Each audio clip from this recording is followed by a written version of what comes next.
This Amateur Radio Roundtable is brought to you in part by ICOM America.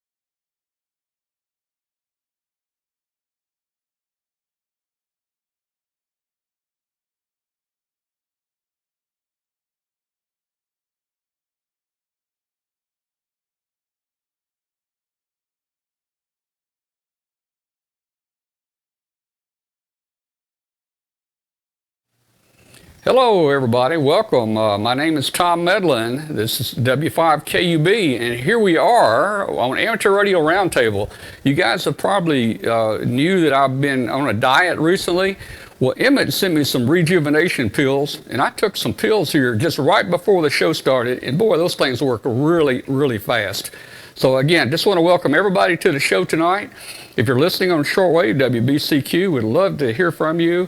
Send us a signal report to Tom at w5kub.com. We'd like to welcome all of our visitors out there to join our Facebook group. Look at the top of the menu on our webpage and click on Facebook there. And if there's any new members tonight, if you're new in the chat room, let us know that you're new in the chat room. We'll try to call you out here in a few minutes. So again, thanks everybody for tuning in, and let's see if oh man, I feel the pill's wearing off right now. The pill's wearing off. I'm not sure what's going to happen here. Okay.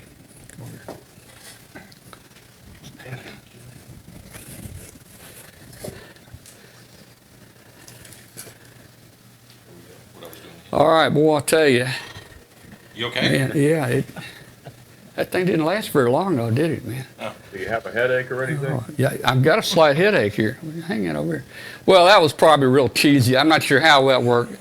Guys, that was Emmett's idea, you know. Now, we didn't practice it any. I mean, we did this hot right off the deal here. So we're going to see how it works. Let's see if we fooled anybody out there. Let's see.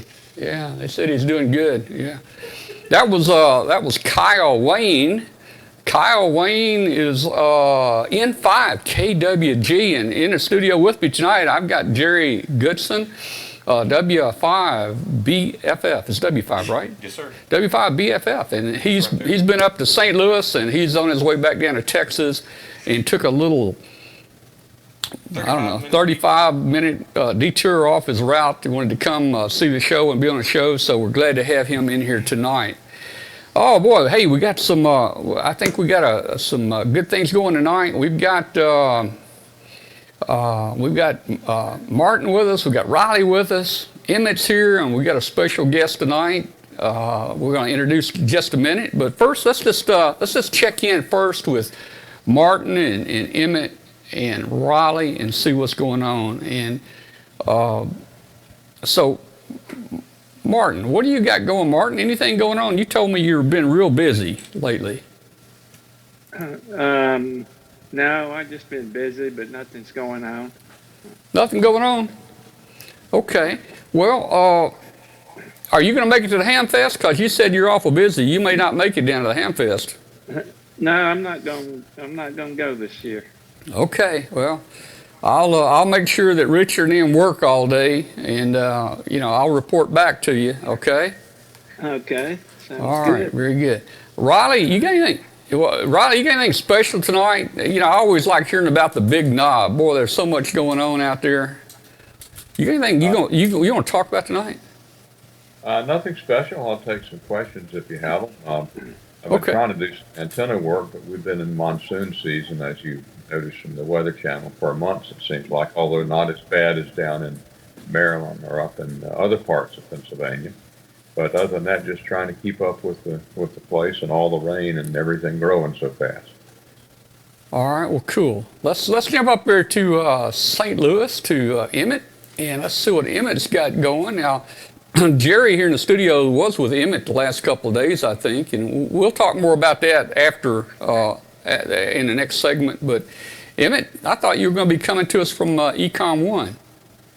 Well, yeah, I ended up working a little bit later in the shop than I had anticipated, so I wasn't able to get things up and running quickly.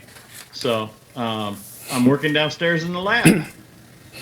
Well, okay, cool. Now you're going to drive down to Huntsville on Thursday, I think, right? Yes, Okay. yes, I am, and we'll be bringing MCOM 1 with us. All right. Well, we'll see you there. We're going to head down Thursday ourselves. Did you get that mess that I made down there cleaned up? The camera sure is pointing kind of high. Which one? Just kidding.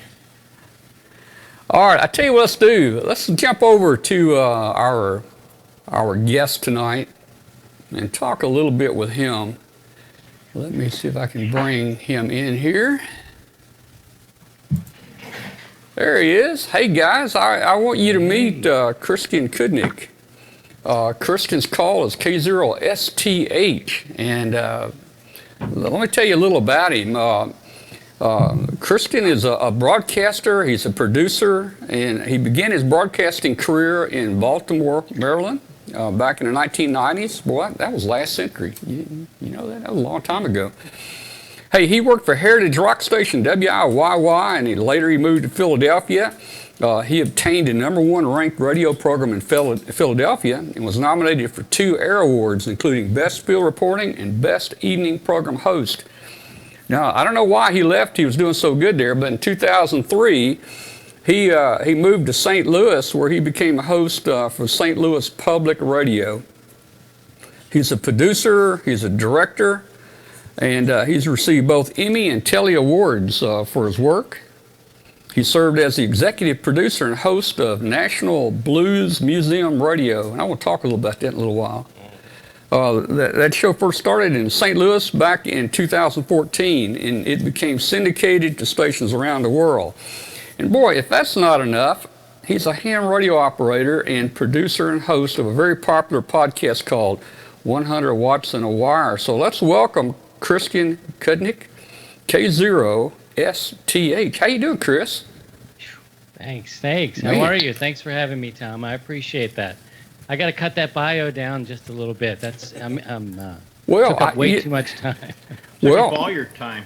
Yeah, let me tell you. How do you follow that? Let me tell you, I looked at your bio there, and the thing was so long, I really chopped it up there. But I hope I hit the high points, and Yeah, you did a good job, it sounds man. like you got a great background there in broadcasting. And so let's talk a little about it, man. First of all, Chris and I have been doing some cross pollination. I think that was Chris's term, pollination.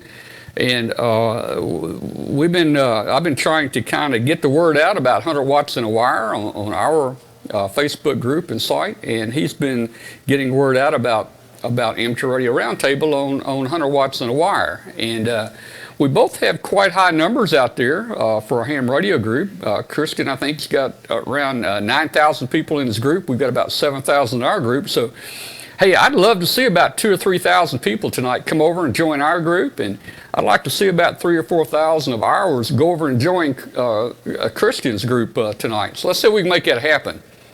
So we're doing some cross-pollination, some mutual promotion of each other here, and it's great because we both have ham radio stories and information, but it's a little bit different format. And again, we're not in competition with each other, and we want to help each other out.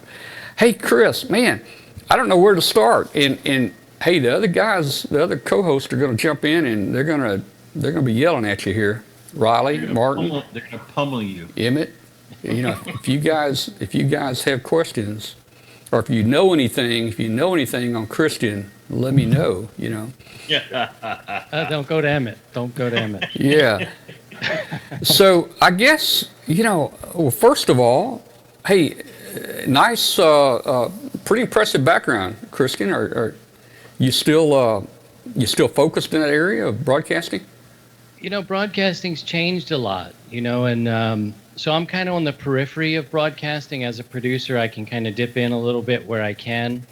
The National Blues Museum radio show was probably the last real show that I was doing for. It was interesting because it was actually done for a museum that was sent out to radio. It wasn't done for a radio station that was sent out and syndicated.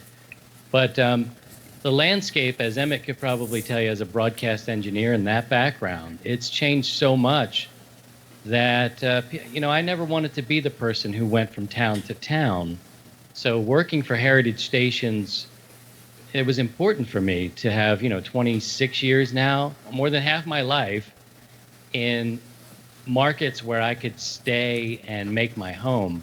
I could go and work in other cities, but it feels very temporary. Somebody like, Don Wilbanks could also attest to the fact that a big corporation who owns a lot of conglomerates, it's pretty shaky stuff. I've got a young family, so I've got to be really selective with that.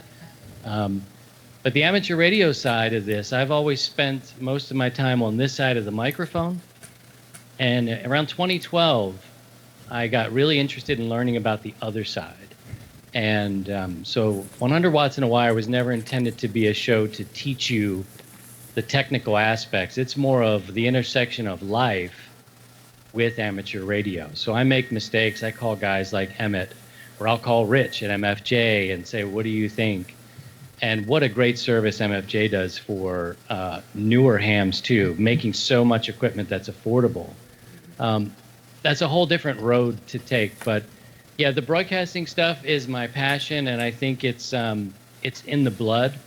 So creating 100 Watts in a Wire is a way for me to kind of stay in that realm and be creative, if that makes sense. Yeah, and 100 watts in a wire. You don't have to be running 100 watts and have a wire antenna. You guys invite everybody to take part, don't you? Yeah, that's kind of the roots. It's almost like getting back to the roots. It's the name of the show. Again, it's my journey trying to figure things out. Again, I'm not the person that should be teaching you. I'll go to someone who knows and get the answers. I'm more of the seeker. That's my role in the show, is to try to figure it out. But I wanted to create a space where everyone was welcome. 100 watts in a wire is how many of us, I won't say most, but you get your 100 watt radio, you throw a wire in the tree, and you're kind of off. It's the beginning point. So it's about getting back to your roots a little bit. I'm a newer ham, 2012, new to HF on 2015. So I still consider myself a newer ham, but I'm not a young man doing it. And I find that there's a lot of people like me, and they're great shows.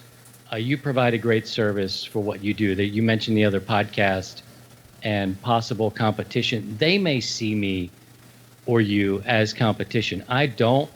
I feel like I'm competing for your time. I have to put out something that's worthy of your time. And if I go too long with that, it's people's lives. So I don't look at Ham Talk Live or Ham Radio 2.0 or whatever the other ones may be that come up, Amateur Logic, Ham Nation. I don't look at it that way. I'm just trying to do what I can do with my experience, which isn't vast on the technical side. If you want to learn how to build something, look at Dave Kassler's YouTube. I do. So my role in this is different, and my competition is your time. I compete against myself to create something that's worthy of your invested time. Well, I know your background has really helped you, in developing 100 watts in a wire, but maybe not so much in the ham radio. We're pretty basic guys down in ham radio here. What got you interested in ham radio? Well, that's easy. The ham radio aspect came a little bit later. Originally, my father was a CBer, and in the 70s, he was he put a big antenna on the roof. We lived in a row home. There he is. His name was Robert Michael Kudnick. His friends called him Bob. And there's that D104, the lollipop mic we like. And I'm not so sure about that CB radio. But, he was interested in it, and I loved my father. And he would do it. And the immediacy of it was something that I really enjoyed. Because he loved it, he turned me on, he planted the seed of radio in me. And it just took me to this side of the microphone. He never was a ham radio operator, but a lot of us that become amateur radio operators and hams. A lot of great hams started off as CBers. I never looked down at CBers. I know a lot of people have different opinions about that, but I feel we've got enough of our own nitwits, as Riley will attest to. We've got plenty of nitwits of our own, so I don't look down. Radio is radio to me. So a lot of great people have come out of CB, and my father planted the seed. I've had other Elmers, mentors, who have guided me, who began in CB, so I don't look at it as a different thing. I spent a lot of time over the weekend listening to air traffic control radio, the man who stole that plane in Seattle. So radio is a love for me, but he planted the seed, and many years later, I got into broadcasting, and then 2012, 2015 is when I really fell in love with HF. Well, that's cool. Hey, so we're talking ham radio now, but what do you do when you're when you're not working on your podcast? What are you doing right now? Besides hanging out with you, I do production work. So I do production work for a museum here in Missouri. And it's live streaming, sort of like what you're doing, but it's different. We use a TriCaster. We do some theater stuff. We do audio production for exhibits and that sort of thing. And that's been an anchor for me. That way I don't have to move from town to town. And then I can break off and do different broadcasting things. Yeah, I guess where I was trying to go with this, I'm supposed to ask you the question, have you really spent the night at the museum? You would think so. Not technically, no, but I've spent some long days. Long days there. I'm gonna have to ask Emmett about this. I thought I was getting some good leads here on you about what to talk about on the show, but that kind of faded out right there. Don't go to Emmett. Just don't. Oh, man. It's best for your show to just stick with Emmett. Bring Martin in.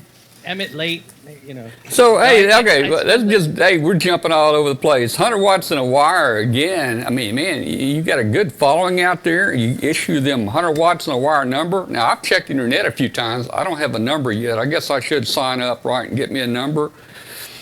But I don't know. Hey, there's a few numbers in the chat room. Are they? Okay, yeah. You got a lot of followers in the chat room here. So I need to get me a number. I was hoping for number like 008 or what, something maybe like 008 or something. But I guess all those numbers are gone, right? I know it's up to at least 778. Yeah. Kristen, I would fall right into your audience.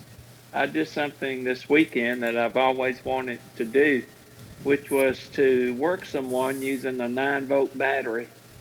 And this was a little telegraph key that was built onto the PC board, and I worked a guy in New Hampshire with 9-volt battery and putting out 700 milliwatts. Well, that's amazing. That is amazing. Hey, you know what, Martin? I'm gonna try to beat that. I'm gonna try to work somebody on a potato. Maybe a couple of probes stuck in a potato powering the rig. I wonder if anybody's made a contact with that. Okay, you do that, and I work somebody with a slice of lemon. Yeah, that'll work too. This is great stuff, guys. This is great content. A challenge. You should do it. Yeah. How low can you go? That's right. Yeah. I mean, you should get in there too. Well, I tell you. Well, I've been kind of following your group and seeing you've got people in there that can Elmer. You've got new people in there. You've got a full range of people in there, and I think it's a great service to ham radio. And hey, let's talk a little about some of the things that you've been doing here. I know I worked you guys. You did one of the parks. I've got some pictures here. Let's jump through some pictures. I think Emmett might even be. Can I explain something to you real quick though? Go ahead. I won't eat up too much of your time. No, it's okay. This came up. 100 watts in a wire grew out of the fact that when I started, I was being Elmered by some people who had been maybe retired, and I was getting advised, you have to do it this way. You need to buy this kind of radio and you need to get this kind of antenna.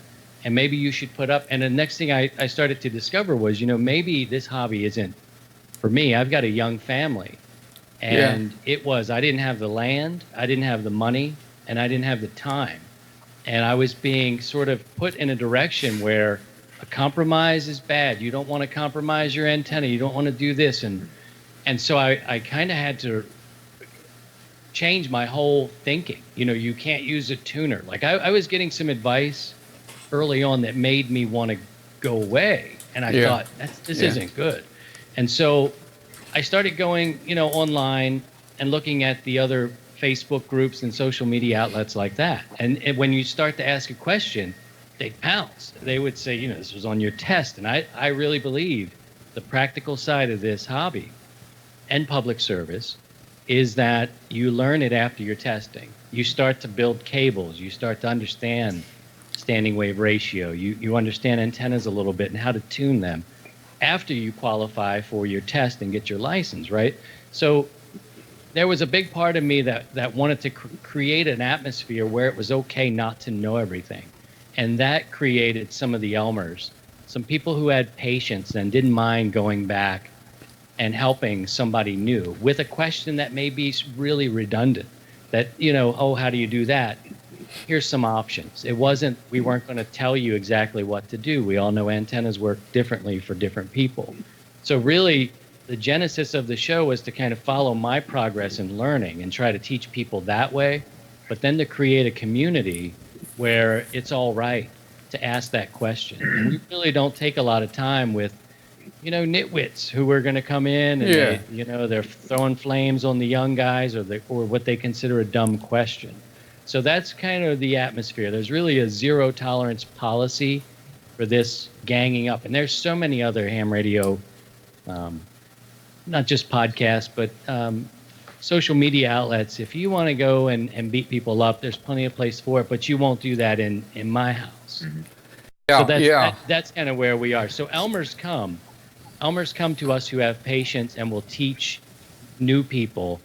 And so the younger people are coming in to get that help too. So it's kind of a cycle. Let me ask a question here, and then I'll follow up with this. But let me ask Martin and Emmett, Raleigh. I want to see how many years experience the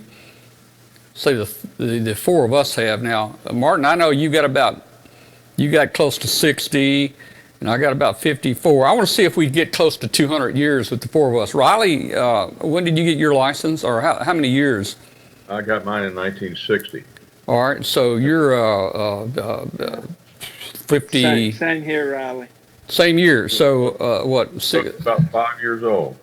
5 years old. Let me, all right. So let me see. Let me see how many years I got. So 60 and 60. What about you, Emmett?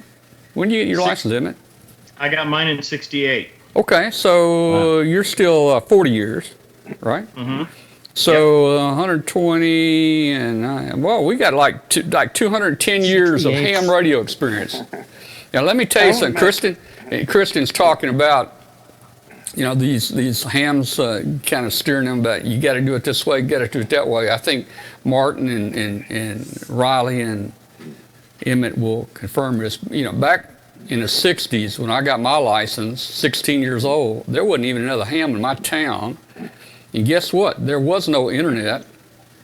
You had to learn on your own. Yeah, there was no internet. You had to write a letter to somebody, Yeah, I wanted to comment about what you said about Kristen. Back then we needed somebody like you. I mean, you're perfect for the guys that are getting into ham radio today. When I was a sophomore or freshman or at college at Mississippi State University, I was on like the third floor of the dorm, and I threw a wire out the window, and this is exactly what you're saying, 100 watts with a wire. But on the end of that wire, I tied an empty bottle. I know you don't know what this is, but Dr. Tissue's antiseptic. Dr. Tishner's antiseptic. All right. Yeah. I thought Anyway, maybe you that was might on have the end used of the Carter's. I thought you might have used Carter's little liver pills. No, I drank the antiseptic. Oh, okay. I got you. Tied the bottle on the end So- of the wire and threw it threw it outside. But but what I didn't know was you needed a ground. I didn't ground it, so there was RF everywhere. I was getting burned everywhere. So I needed somebody like you to tell me what was going on. Well, Martin, we learned it, I guess, the hard way. We didn't have any help, and we were poor, like Christian says. I mean, hey, when you're 16 years old, you don't have a lot of money. But you know what? We didn't have transceivers and stuff back in to buy. I think ham gear was fairly affordable, but we made a lot of our own. So guys talk about poor. Let me tell you real quick about Martin here. He was so poor. He had his ham shack in the top of the store in the attic, and it didn't even have a floor. He didn't even have a floor in the attic, and he had a ham shack up here. Well, that's right. And I took I think it was a shelf off of we used to have these shelvings, would take apart. But anyway, I used that, it was a piece of plywood that I made a table out of and ran didn't have coax back then. We used like 300 TV twin leads to run out to out the that port that you have in the attic where the air flows through. Yeah. And out to an antenna that was just kind of tacked onto the eaves. But all right. Let me mention, have y'all ever heard of Dr. Tissue's antiseptic? I have. What about you, Riley? You heard of it? No, I haven't. Riley, you're a youngin', man. You're a youngin'. I don't know. How about you, Emmett? Dr. Tishner's? I heard it down in Texas a couple times. They still sell it. Well, it's Do stuff they? that you put on sores, Yeah. disinfected. But it was made up of like 10-15% alcohol. Yeah, it was That's the like reason mostly I had- alcohol with some other stuff in it as well. Well, you know what? My uncle used to talk about. Empty, and I tied it on the end of the wire. Yeah, that's cool. My uncle used to talk about. I got so many. I got more problems than Carter's that got little liver pills. Y'all probably need to know what Carter liver pills are. But anyway, okay. Hey, I'm getting off track here. Riley, was there anything interesting happen in your, in your 60 years ago? I mean, did you even have an SWR meter when you became a ham? No. In fact, Christian is exactly right. You're told to do all this stuff by the book. Nothing in this station, either the modern stuff upstairs or the vintage downstairs, nothing is by the book, but it all works. But when I first got on, I had an old Johnson Challenger and an SX110, and I had one of those. I don't remember whether it's Gotham or Gonset verticals, oil at the bottom. And I didn't know anything about radios. I had just connected it to my mom's rose trellis. I didn't know what the SWR was. I just knew that the Challenger got awfully hot, and I had to have a house fan on it. But I seemed to work all over the place. And then somebody loaned me an SWR meter. They weren't very, very common at that time. And I saw how terrible it was, and I didn't seem to get out much anymore. So I guess part of it was psychological.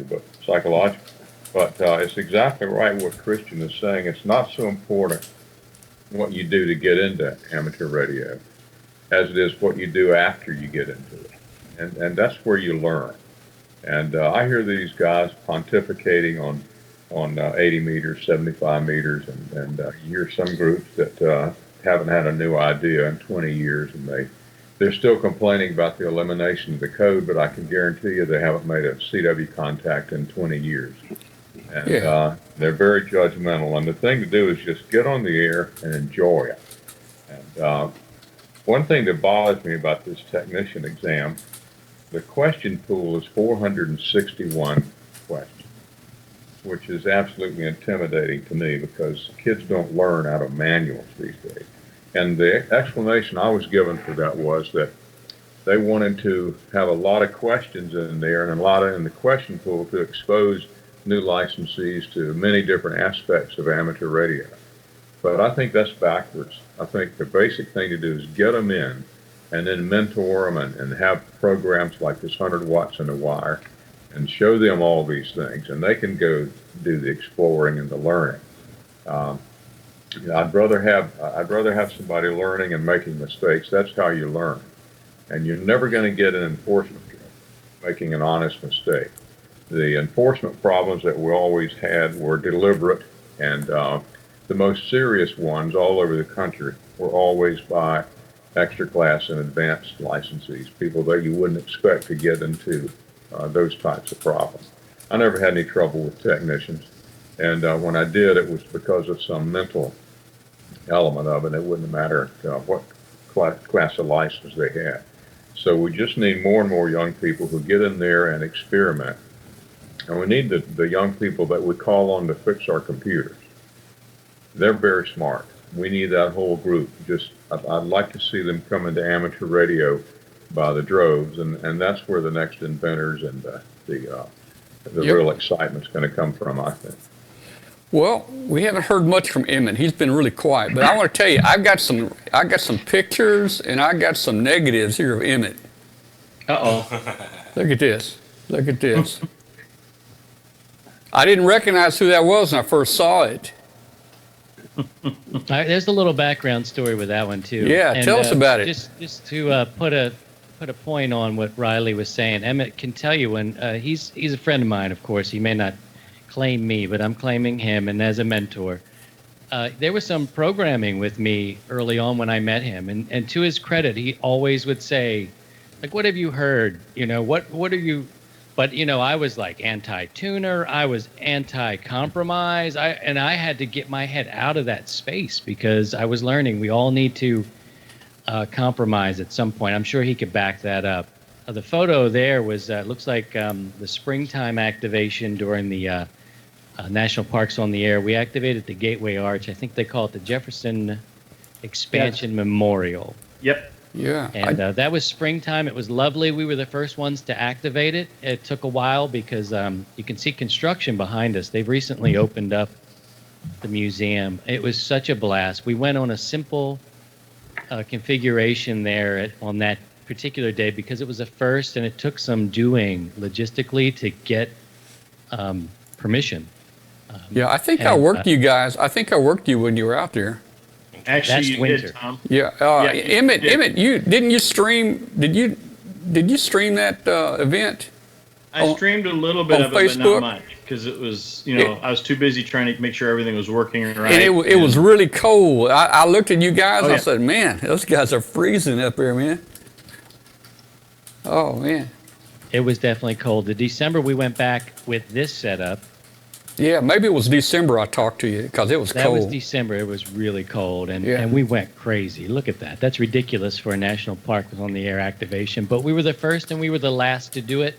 And the last time in, we went big. You can see me there talking to a worker in the orange coat. We had a lot of passersby.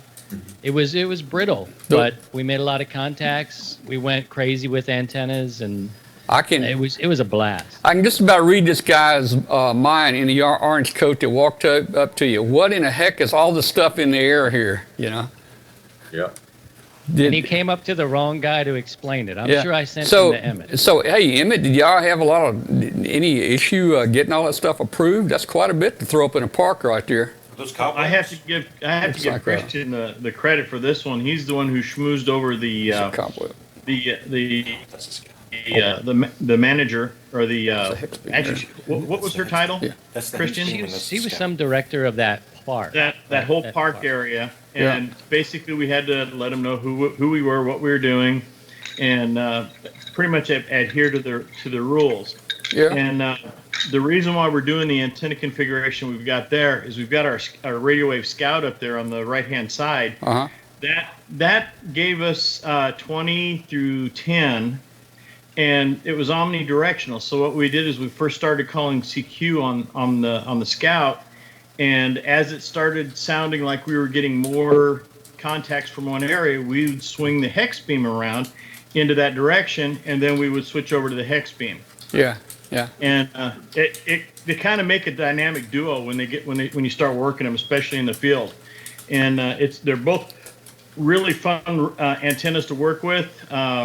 The Scout, because it is omnidirectional and has the gain of a dipole, is a really good, pop it up there, you can hear everything, and then you switch over to the hex beam, has a really good front to back ratio, plus it seems to be a little bit quieter than most other antennas, and by doing that, you can eliminate a lot of problems, especially if you got a lot of back noise. You can just kind of tune it out by just rotating the antenna. Oh yeah. Yeah, and that's my son Colorado. He's a general class radio operator. All of my Now, boys. now why's Colorado got his face covered up? He's not planting anything here, is he? I mean, It was No, cold, it was just colder than all get out there. yeah, He- yeah. all my boys have all gotten their licenses about at the age of at least by the age of 13, and that's always been fun. I haven't been able to get my girls to do anything. They just kind of say, "Oh, Dad," But yeah, it was a fun time, and I look forward to doing it again. It's a good activation. It's a great public awareness type function where we basically set up people. We keep ourselves open so people can approach us, and we can talk about ham radio. And one of the contacts we were talking to someone. I think it was in Portugal. Was it Christian? Right. Somewhere over the pond, literally. And the guy goes, "Are you really talking to those people over there?" And go, "Well, yeah, without the internet too." And Yeah. that makes for some really good relations. They, lots of people ask questions, and you kind of steer them into a couple directions on how to get started and so on. But in my mind, it's always everybody's different, every situation's different. You never know what you're going to have, so you have to work with what you got. And I think between the three of us here tonight, we've all started out that way. We work with what we got, and we try and improve where we can. We explore as much as we can. And work our way around, this ethereal thing that we call antennas and radio waves. Yep. So, hey, here's a picture of That's the hex beam. the hex beam with Oh, that's ice. yours. With ice. Yeah, that's my Yeah. hex beam in the snow. That's Emmett built that. Literally came over to my house and helped me get that antenna up. We didn't do it in the wintertime, but I just thought that was a beautiful shot of Oh, the yeah. the hex beam in the wintertime, and it's just I really love the antenna, and it's a wire antenna. Yeah. People say, "Oh, you have a beam. Oh, you have an amp." Now I started 100 watts in a wire. Now it's like, what do you mean you've upgraded? Yeah. You it's gotta still a tell them, wire hey. antenna. It's a wire antenna. Hey, tell us about this shot. This is a pretty shot here. Yeah, that's Kilo India 9 Whiskey, a friend of ours. He was on our team both times. I had a great team that we went to the Arch with. The Arch is right behind us there. We're facing the old courthouse in St. Louis, and that's the courthouse where the once free, always free Dred Scott case. It's a big. It itself is part of this Jefferson Expansion Memorial. So you're just looking out into the city. You're looking west in St. Louis. Kilo India 9 Whiskey Ian is operating. They're at the table, and I'm sure I'm just smiling and happy. We worked, Brazil. It's crazy to hit DX when you're just throwing out 100 watts or even less. And he was he was probably top 15 national parks on the air activators. He was all over the country. He was an activation maven. He even sent me a couple pictures. Was it Royal Gorge, I think it was, where he rented a car, took the Scout, set it up. It was like 10 feet in the air. And he said he got that was one of the days he got the most contacts. But I thought that was kind of cool because he would go on the road. He would literally set up wherever, the bus stopped effectively and start operating, which was cool.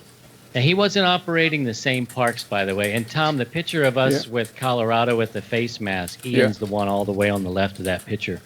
There he is on the left side there. But he wasn't activating the same park over and over again. He went across the country out of his way.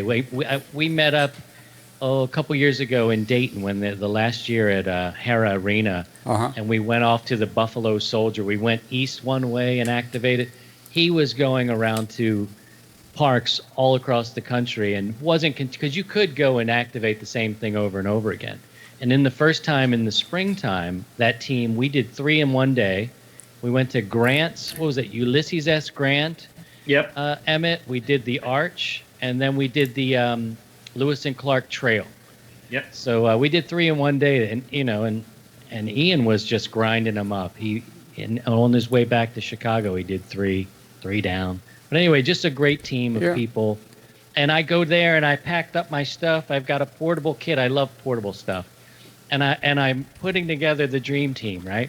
I take Ian, who's going across the country. He mails himself gear if he needs to. And I've got Emmett. And they were like, just leave your stuff in the car. Yeah. Well, look, hey, let's jump over here. You Okay. you mentioned Dayton there. Here's a good shot of you, Dayton. Now, I don't know if you came by our booth or not. I was busy most of the time, but I don't recall talking to you. But I know you were there. Yeah, there's Jason on the left.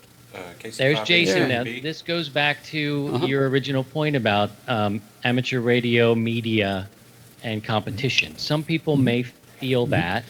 I don't. It doesn't feel like you do. Tommy and George do not. I watch Amateur Logic just like you guys do. I'm okay talking about it on my show. And that was the first time I met Jason with Ham Radio 2.0. Hey, just look at this. Look at this shirt. yeah. Look at this shirt right here, man. Ham Radio See? 2.0. Live Yeah, from the Ham Shack I'm TV. gonna have to get you an amateur radio roundtable, but that's a lot of words, So I don't know, man. So that's cool. And then of course Dave was up there, and you got to meet Dave out is there. an engineer. There you see us at the MCOM 1. I hope Uh-huh. I'm fortunate enough next year to get Emmett's permission. That's Emmett's baby. He's watching now for sure. But we set up camp there, and Dave came by, and we just sat and talked. And hopefully he's feeling better now. I'm sure we talked a bit about his health. He publicly was saying he was trying to get himself back together after Right. not feeling well. But this guy is an engineer, and getting his perspective on things is important to a guy like me who has spent their career on this side of the microphone. He understands, and he's teaching. And I was telling him, you're teaching me. You may not know it because you can't see me watching you, but I'm going to you to learn. So he's providing a great service too, and he's got a ton of people who he's teaching through the medium of YouTube. There's just so much out there right now, and I think that what you do, Tom. Let me throw flowers at you, as we say, right? All right, go right ahead. I think your lane is you have taken me to Hamfest that I could never go to. Having a young family, needing to be here, raising my kids, I could go to the internet and watch you drive there. I knew where you were eating lunch, and then I could see you talk to Emmett and all the people that I look at and I know and see. You took me there, and that's your lane. When I think of your show, that's what I think your strength is. The Roundtable is wonderful, but what sticks out to me is you actually do it, like you'll do this weekend in Huntsville. Anyhow, but everybody seems to have their lane, and the shows that stick around are the ones that kind of pick a lane and stay in it. And they're not the ones who are, there's people who are unboxing. There are people who are super portable or QRP, and if they stay in their lane, I think that's sustainable. For me, I'm just kind of taking you along as a guy who's made some documentaries. I'm just trying to take you along, and if you can buy into me, like we're having a rag chew, then you probably would dig the show. If not, you want something more technical. Look at your roundtable right here. I have no business really being here. No, you But do. You saying, do. So look, let's do this. I've got a couple of things. We need to move on with a couple of things. But hey, Kristen, you're welcome to stay the rest of the show with me. We're not going to cut you off or anything. You can participate the rest of the show with Martin, Riley, and Emmett there. We'll just kind of we're going to just jump to some really crazy subjects in a little while, in a minute. So we'll be back in just a minute, guys. Everybody just hang tight, and we'll be right back. It's time to get the transceiver that's best suited for your lifestyle. ICOM offers a variety of high-performance and innovative products. See how you can make the most out of contest season with one of these transceivers. The competitive edge you've been looking for is in the IC7851. Raise the bar and hear what others cannot hear with this flagship HF 50 MHz transceiver. It has reciprocal mixing dynamic range, crystal clear local oscillator, spectrum scope, dual receivers, and a digital voice recorder. The IC7610 is the SDR every ham wants, and just in time for contesting season. This high-performance SDR has the ability to pick out the faintest of signals even in the presence of stronger adjacent signals. The new ICOM 7610 is a direct sampling software-defined radio that will change the world's definition of an SDR transceiver. It has direct RF sampling, 110 dB RMDR, an independent dual receiver, and dual digital select. The IC7300 has changed the way entry-level HF is designed. This high-performance, innovative HF transceiver with a compact design will far exceed your expectations. It has RF direct sampling, 15 discrete bandpass filters, a large 4.3-inch color touchscreen, real-time spectrum scope, and an SD memory card slot. Visit icomamerica.com/amateur for more information on ICOM radios. All right, guys, we're back with Christian Kudnick, K0STH, 100 watts in a wire. And hey, somebody in the chat room asked Christian about his Drake. Well, I just happen to have it. Right there it is. Right? Yep, I sold it to Tom this afternoon. Look at there. There it is. Bye-bye, There's his baby. Drake right there. Drake makes a nice radio. Cool. That's the one. I can't let it go. It was my first one, and I had my eyes on a Yaesu FT101E, I think it was, and several different Kenwood radios, and I was advised to say, look, you're not that handy. I was told, you're not that handy. I thought, what about a Collins? That would be excellent. What about, this or that? Get maybe a solid state, and it was good advice looking back. It's a 40-year-old radio now. And I'm not super handy, and I would have probably been frustrated if I got a great, beautiful hang on two-band. to it. It's still in my future. Hang on to it as long as you can. Can't let it go. Hang on to it because, let's see, we lost somebody. Let's see who. I don't know if we lost somebody. Looks like we lost Martin. Nope, there he is. No, Martin's Martin's still here. here. I'm looking Oh, at you him. got- There, I'm trying to get all four of you back on the screen. Hey. Okay. Hang on to it. Man, I have so many radios that I've collected over the years that I actually turned loose of a vintage TS-820 complete system here a while back, and I really hated to lose it. It felt like a member of my family I was losing, and but I want to tell you somebody that don't lose anything. Martin, if you've been in Martin's office and saw the radios he's collected, Martin has I'll take it back. Martin has 3 of everything. That is true. Martin has got, oh man, and we've done shows on it. Martin has got 3 of everything, and Martin, I don't know what you're gonna do with all that stuff. I guess just keep I it, don't right? either. Well, all right. Hey guys, let me. What? I just bought, and only Riley knows what this is. I just bought a Heathkit AR3. Yeah, yep. Now, Remember that? I should know what that is. That was the receiver, early receiver they had. And listen to you guys talk, that this, the new people coming into amateur radio, I think sometimes they're a little bit intimidated by extra class licensees, but I guarantee you there ain't an extra class around that hasn't accidentally called CQ on a dummy load and wondered why he didn't get an answer. Oh, hey, Riley, hey, Riley, let me tell you something just real quick. That brings up a story. I worked Doug Wheelock, astronaut Doug Wheelock, many, many times. Became good, close friends with him. And I had my office group over one time for a party at my house, and it was fixing to be a pass to the space station. So I took everybody up in the shack, and I called. Didn't hear a thing. And then, of course, the party's over, and everybody left. And then, you know what? I looked, and the antenna wasn't even connected. Well, yeah, or, Yeah. I've come in before and turned on the rig and thinking, oh no, what's to the audio, and then realize the headphones are still plugged in Yeah. from the night before. Oh, yeah, man. The whole thing is just get on and enjoy it. And the greatest reward in doing anything is to experience joy in doing it. My coax speed line, for example, is 200 feet out to the tower. No, it's not hard line, and it's just line to the ground. And I know coax outdoors last about 10 years. This has been there 19 years, and I got a whole batch of Bureau QSL parts. I've worked all over the world, and I'm told that the old T33 trap antenna is old style antenna. I've had it since I was 15 years old, and I get all over the world with it. Tower's not that high, I'm told, but I'm on a ridge, and who cares? Just get on there and enjoy it. It's sort of like playing I'm tennis. trying to, I've upgraded my coax some here, but Ronnie, I bet you I've got, I don't know when it started making coax, but I bet you I have some out here that's probably 80 years old. You think that's possible? 'Cause, hey, I got it in the 60s. It was given to me in the 60s. That was, 55 years ago, and it was probably 30 years old then. Yeah, and the whole thing is just to get on and experience the joy of doing it, and then you'll naturally be led to things that you're interested in, and that's how you learn.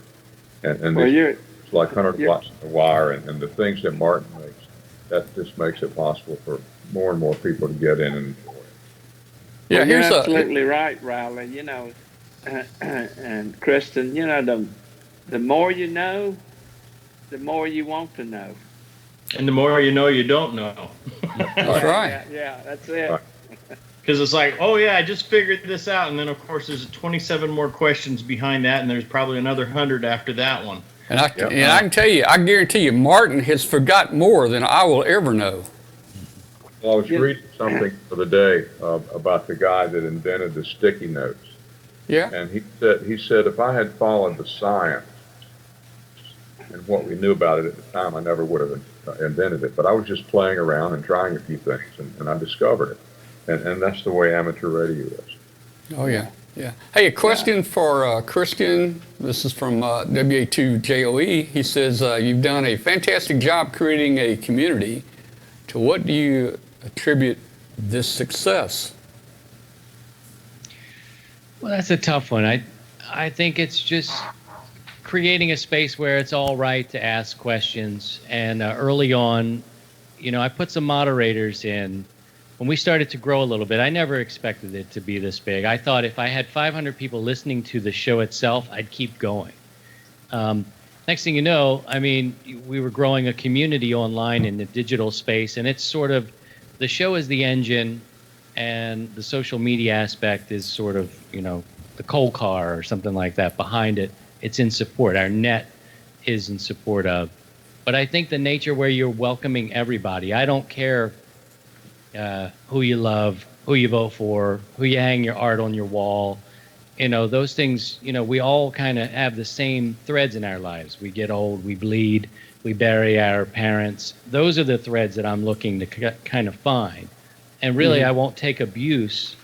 I put an Air Force in that picture with Emmett on that team. Here I had an Army, retiree, and Air Force there. I also have a Marine who's in our moderators, and they've been with me since the beginning, and they understand the intention of 100 watts in a wire, and their job is to protect the flock. So when a question goes up and options come down through answers, if somebody's getting beat up, you know, it's addressed right away. We really don't allow it to grow. Fires don't grow up, and so I think that in maintaining the integrity of the original intention.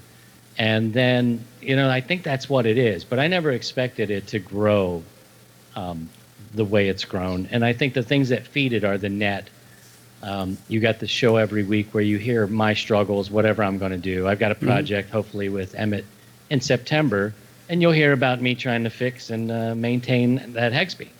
I hope so. That was a subtle hint to put me on your schedule, Emmett. Yeah. And you try to use text some me about humor. that every day. Every other day or not something Yeah, else. something like that. You know, just having ways to get people on the air. You get the show, you get the community that's in between and constant, and then we get on the air on Sunday nights now. I wanted to hit second and third shifts. Our net's on Sunday night. And a lot of people have mic fright too. A lot of people giving them a familiar voice that they can kind of come in with. If you listen to our net on Sunday night, usually 40 meters, 7 o'clock Central, maybe 192. I'll try to dig out the deep signals. The big power stations are real easy to do, but I like to dig them out. And I'll put relays, one in the Northwest and one up in Maine, and me somewhere in the middle. And we go after the weaker signals first. And then we pick up the power guys. So it's an inclusive place where it's all right. It's okay not to know everything. And if you ask a question that may seem dumb somewhere else, you can ask that here and you won't be beat up for it. And that helps Elmers like you guys on this panel at this table to say, here's what worked for me. I had this situation once. Try this. Well, it's not do this or you're wrong. You know, Martin, I'm a home brewer from way back. Of course, Martin and Raleigh, you know, we grew up We had to build a lot of our stuff, and I'm a home brewer, and I think you learned a lot in that, and I think that's lost today. Of course, things are so much different today in home brewing, with chips and solid state and different things. But I've got something here I want to show you, Martin. There was we talked about a while back. We talked about the old AC/DC radios back in the '60s that had the 50C5 and the 35W4 tubes in them. Well, if you remember, we talked about a friend of mine built a transmitter using the 50C5 right here, and this was his first radio, I think, that he used. Now that's got a 50C5, and now, Martin, if that's a 50-volt filament, so there was a resistor. Let me see if I can get the diagram here. So, if you look at this diagram there, you can see R2 is in series with the filament, so that drops 60 volts there and left 50 volts across the tube. But what I was going to say is, Martin, this guy came to your 45th anniversary. I don't know if you remember him or not, but this is Jim Young and his wife Kay. And his call is WA4DAW. He's from Spartanburg, South Carolina, and he built that 50C5 transmitter. But Martin, one of the things is that was his 50th anniversary there, and his wife bought him a brand new Ameritron 811H amplifier for his 50th anniversary there. So there he is. Look, there he is in the beginning with a 50C5, probably 8 watts, maybe. I don't know. And then there he is. That diagram that you put up, I remember that. Yeah. Electronic Illustrated. That's right. Electronic Illustrated. Look at that. And we had. C5. Do you remember when Electronics Illustrated actually had stuff like that in it? Yeah. Instead of what we've got now? We used to have so much fun. We had so much fun building these things. I mean, it was just amazing. And you know what? Every single part in there, you can find in an old TV or radio. Of course, I lucked out that I grew up. My uncle was a TV repairman. He had like 300 junk TVs. So, man, I really lucked out. You got all kinds of tubes. Yeah. I'm sorry, go ahead, Riley. My mentor would tell me when I was getting started, he would say, "Now be careful. They only put so much smoke in those things in the factory, and if you it'll work." Well, all right. For the newbies, the 50C5 was part of what was called the All-American radio. It was AM radio, had 5 tubes in it, no transformer. And all the tubes were connected in series, so you just plugged it in the wall. Right. And the 50C5 was the audio output tube, and your friend was using it for RF. He was using for his final, and of course you can see the socket there. There's an old octal socket there with a crystal plugged in it. You can't see it very good. I've got at least 10 of those 50C5s. What was that, Riley? I've got at least 10 of those 50C5s and 30 W4s, I think, and I got a whole batch of those things. Guys, I threw, and I've said this on the show before, I threw away about 1,000 tubes when I moved from one house to another 20 years ago, and they were boxes and everything, probably 1,000 tubes. I put them out on the curb. Oh, no. But anyway, hey, that's life. But I like this radio right here. Look at that. Now, hey, Martin, this is modified. If you'll look at this, he added a transformer here. And if you'll notice... Well, I was wondering... Yeah, if you'll notice, the transformer here, I mean, there's no transformer here to isolate this thing. The 110 goes straight into this thing. And he did that later. He did that later to give him a little bit of, isolation and protection. So, hey, let me ask this question, and then I'll come to my story. Martin, have you ever been shocked really bad in your life, and in all the years you've worked with this stuff? Have you ever been shocked really bad? I'm talking really bad. Well, I think all of us had. I remember back in the old store up in the attic, I went around and I was working on a transmitter and touched it, and it just knocked me back. but that was the only time and the last time I ever got shocked. Well, hey, that happened to me too in my college dorm. Somehow I had my, the T150, 150 watt night transmitter kit. Somehow I got my finger up against the RF side of that thing, and I got a good RF burn, boy. It burned down to the bone, man. Okay, so you've been shocked, but that don't sound like that was very bad. How about you, Riley? You ever been shocked like really bad? No, probably about the same as Martin, except I used to, down in South Carolina, just disconnect my antenna during a thunderstorm. And after a thunder and lightning storm one day, it was over, and I wanted to get on really bad. So I went over and grabbed the coax plugged in, and I got a little zap of the charge that was on that antenna. Oh, man. You guys, how about you, Emmett? Emmett, you've been... problem with some of these experiments today, these electronic kits, you can't even get shocked by them. You learn a lot. Oh, what the important thing is you have a fender bender instead of a head-on crash. Mm-hmm. You learn from that. Exactly. All right, let's hear Emmett's story. Emmett, how about you? Well, it was one night I was working out in Grand Island, Nebraska on a radio station that I was the chief engineer for.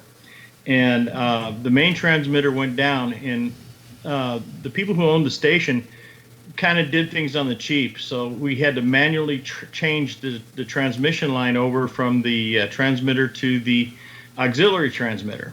And in the process of doing that, a thunderstorm started happening, and of course, guess who's holding the coax when the tower gets hit? Oh, so, there's a reason why I have curly hair, and that's about the best way I can describe it. Because my wife will say, "Honey, you glowed for a few seconds." So, all right. Yeah, it was one of those ones that froze you for a couple of minutes, and then when it's all over with, it's like, "Oh, this is gonna hurt." How about you, Kristen? Now you've only been a ham a few years, but have you got into any serious? Yeah, I lost that one. Well, I had a friend that had a potato gun. That happened to him. Okay. No, I think I had He's played it safe. I cracked open an amplifier one time, and I guess it needs to discharge a little bit. Takes more time. That'll help. And it woke me. Christian, let me guess. You put your hands on the back of the transmitter, and you felt the power of radio, right? Yeah. I couldn't believe it. It was unplugged and turned off, and just not enough time. It finished the process in my body. Isn't that a nice burn? And we're gonna. I'll ask Jerry here in a minute. I think Jerry says he's been hit with 50,000 volts, and that's a lot too. Now there's differences here. I mean, you got current versus voltage and stuff. So even lower voltage can be worse than 50, but 50,000 is pretty bad. But let me tell you my experience here real quick, man. And Martin, you probably know what I'm talking about. The old car radios back in the 50s, 60s, they had a vibrator in there, and it broke the DC voltage up, and through a transformer converted and so forth. Anyway, car radios were really good receivers back then, and I built me a in-house console radio with a car radio in it, minus the power supply. And I pulled a power supply out of some old big radio or something. The chassis was about 12 inches square. It had, a big transformer on it. It had probably a 5U4 on it, It probably put out, 400, 450 volts, DC and something like that. But anyway, I don't think it was a DC got me. I think it was an AC. But I can remember 16 years old on my little workbench there working on this thing. I probably was barefooted, and I think I was probably on a tile floor. But anyway, I picked that chassis up with both hands. Mm-hmm. Now, I'm not touching two different wires. It's the same chassis, so with both hands. But it shocked so bad, I almost could not turn loose of it. I went backwards, and it finally, I came off of it. But that, I don't know, that may have been the AC through both hands down to the floor. I have no idea, but that was a serious shock. I mean, I remember that as a serious shock. I've heard of that a good number of times. And Emmett, you're talking about not letting capacitors discharge. I have friend down in North Carolina, Bill Edwards, that worked on amplifiers. In fact, he used to work for Amp Supply. I went down to see his shop many years ago. He's passed away now.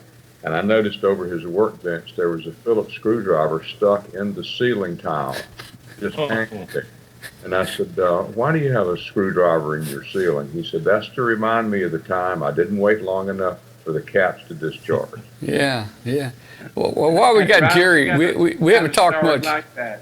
We haven't talked much with Jerry here. Jerry Jerry Jerry Goodson, W5BFF, and his son Kyle Wayne. They're driving from St. Louis down to Texas tonight, and they stopped by here. We got him on the show with us tonight. You say you got shocked? Yeah, 50,000 volts. Yeah, I made a terrible mistake.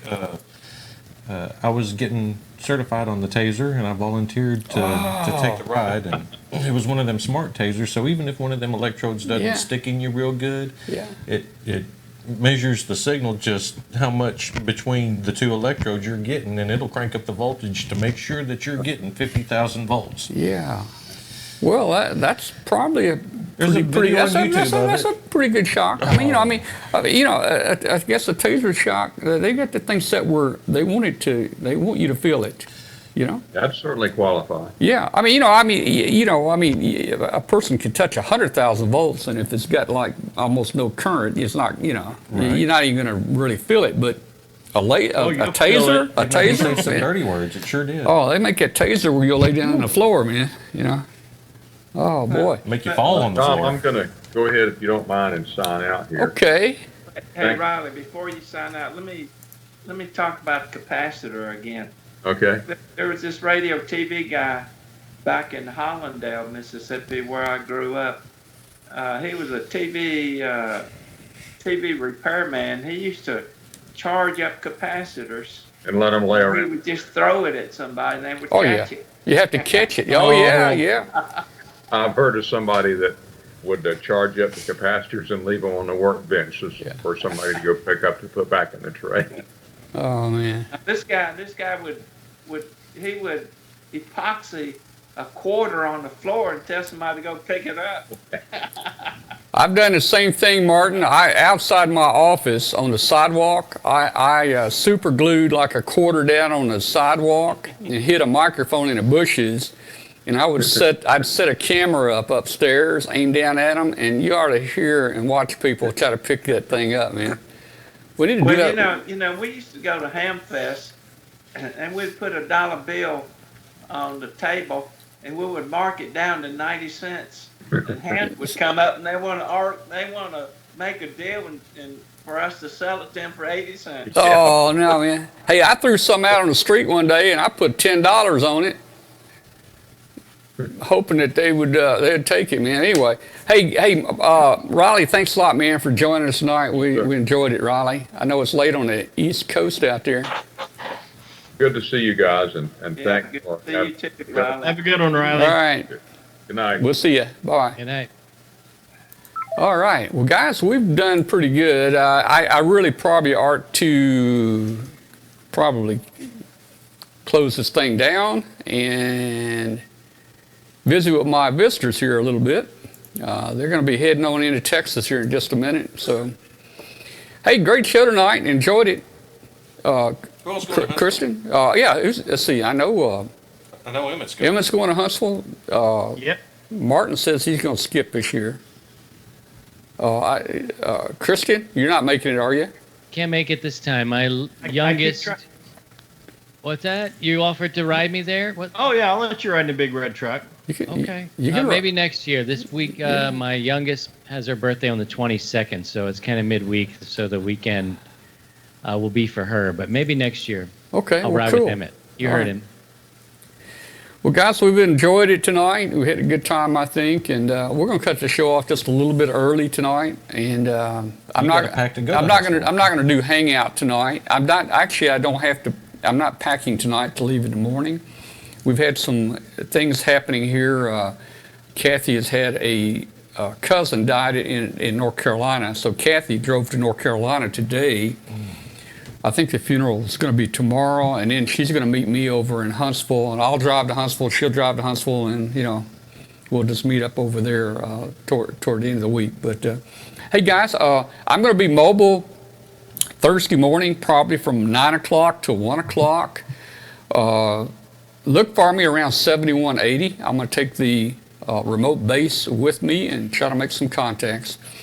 Again, thanks to... Tom, Thanks. Yeah. We're going to be mobile too, and we'll be listening for you on IMCOM 1. We'll see if we can do a QSO while we're both mobile.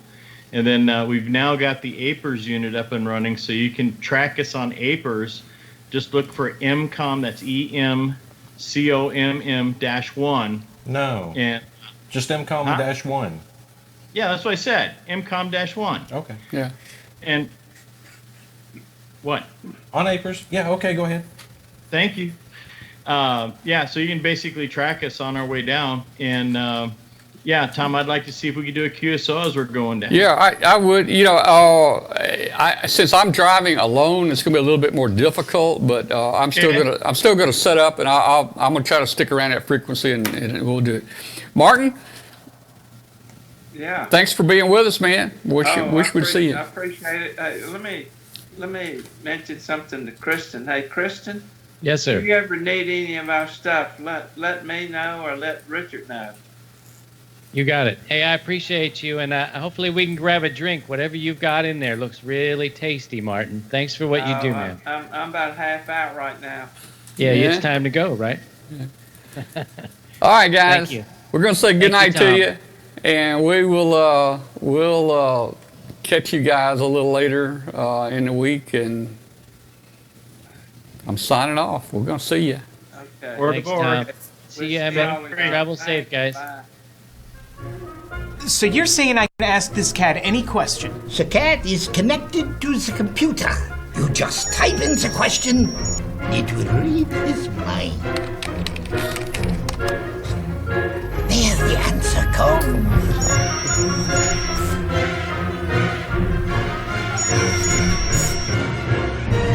You're the man! I've been looking for this for weeks.